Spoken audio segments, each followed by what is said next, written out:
પહેલા મુદ્દાની વાત કરીએ તો ભૂતકાળમાં અનેક વિવાદોમાં ઘેરાઈ ચૂકેલી કીર્તિ પટેલ શાહી સ્નાન દરમિયાન સાધુઓની વચ્ચે ઘૂસી જતા સાધુ સંતોમાં નારાજગી ફેલાઈ છે। મેળાના અંતિમ દિવસે પરંપરાગત રીતે સાધુ સંતો શાહી સ્નાન માટે મૃગી કુંડમાં પ્રવેશ કરે છે। એ દરમિયાન ભગવો ધારણ કરી કીર્તિ પટેલ પણ કુંડમાં ઉતરી ગઈ અને સાધુઓ સાથે હર હર મહાદેવના જયઘોષ સાથે ડૂબકી લગાવી હતી। ઘટના અંગે જાણ થતાં જ તંત્ર સક્રિય બન્યું અને તેને તરત જ સ્થળ પરથી દૂર કરવામાં આવી। સાધુ સંતોએ આ ઘટનાને પરંપરા વિરુદ્ધ ગણાવીને નારાજગી વ્યક્ત કરી છે। આ વચ્ચે જૂનાગઢ પીઆઈ વરિયાના મૃગી કુંડમાં સ્નાન કરતો વિડીયો પણ સામે આવ્યો। પીઆઈ વરિયાએ સાધુ સંતો સાથે મૃગી કુંડમાં સ્નાન કર્યું હતું। પરંપરાગત રીતે મૃગી કુંડમાં મહાશિવરાત્રી દરમિયાન નાગા સાધુ અને અન્ય સંતો દ્વારા જ સ્નાનનું વિશેષ મહત્વ હોય છે અને તેમને જ તેની મંજૂરી હોય છે। જો કે અહીં સૌથી મોટો સવાલ એ થાય કે જ્યાં માત્ર સાધુઓને સ્નાનની મંજૂરી હોય ત્યાં એવા એક અન્ય પુરુષ ત્યાં કેવી રીતના ઘૂસી શકે છે અને કીર્તિ પટેલ પણ ત્યાં કેવી રીતે ઘૂસી છે।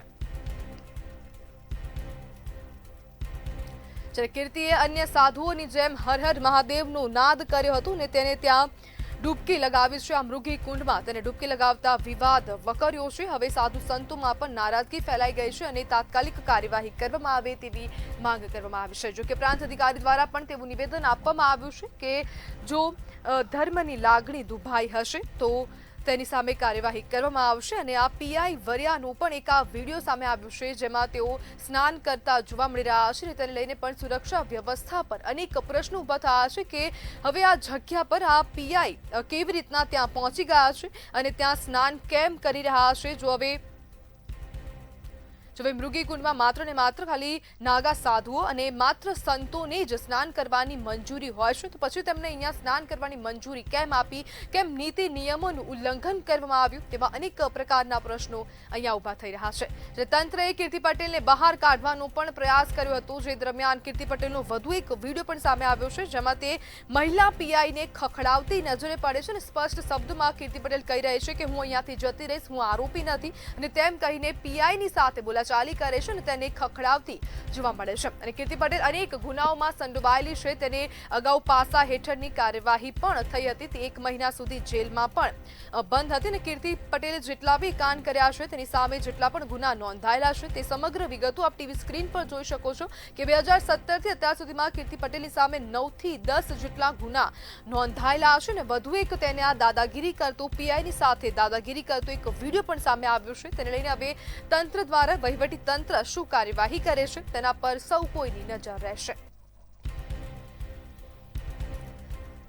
2024માં બિલ્ડરની બદનક્ષી અને ખંડણીની તેની સામે ગુનો નોંધાયો હતો। 2021માં પણ તેની સામે ગુના નોંધાયેલા છે।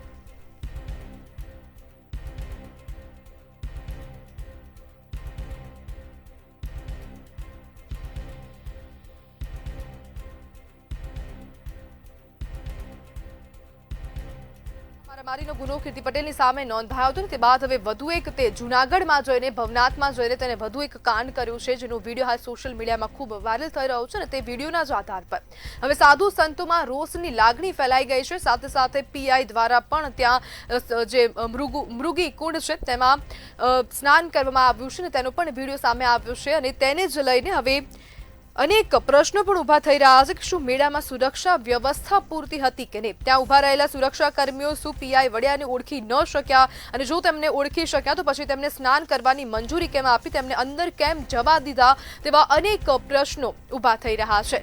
મહાશિવરાત્રીના મેળામાં પહોંચેલી કીર્તિ પટેલે વિવાદ સર્જ્યો છે અને આ વિવાદે હવે ખૂબ મોટા પાયે હવે મોટું સ્વરૂપ ધારણ કરી લીધું છે કારણ કે હવે સ્થાનિક એમએલએ દ્વારા પણ આ મુદ્દે પ્રતિક્રિયા આપવામાં આવી છે।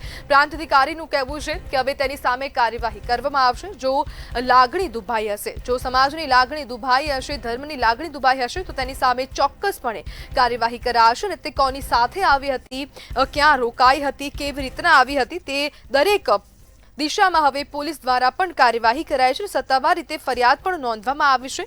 જો કે હવે આગામી સમયમાં વહીવટી તંત્ર શું કાર્યવાહી કરી રહ્યું છે અને વહીવટી તંત્ર શું જવાબ આપી રહ્યું છે તેના પર સૌ કોઈની નજર રહેશે। પરંતુ હાલ જે સાધુ સંતો છે તેમને પણ હવે ક્યાંક ને ક્યાંક નારાજ જોવા મળી રહ્યા છે। સુખરામદાસ બાપુ જે છે તેમનું પણ નિવેદન સામે આવ્યું છે કે અન્ય લોકો જ્યારે હવે મૃગી કુંડમાં આવીને સ્નાન કરી રહ્યા છે તો તેની સામે સંપૂર્ણપણે કાર્યવાહી કરવામાં આવે અને નિષ્પક્ષ તપાસ કરવામાં આવે।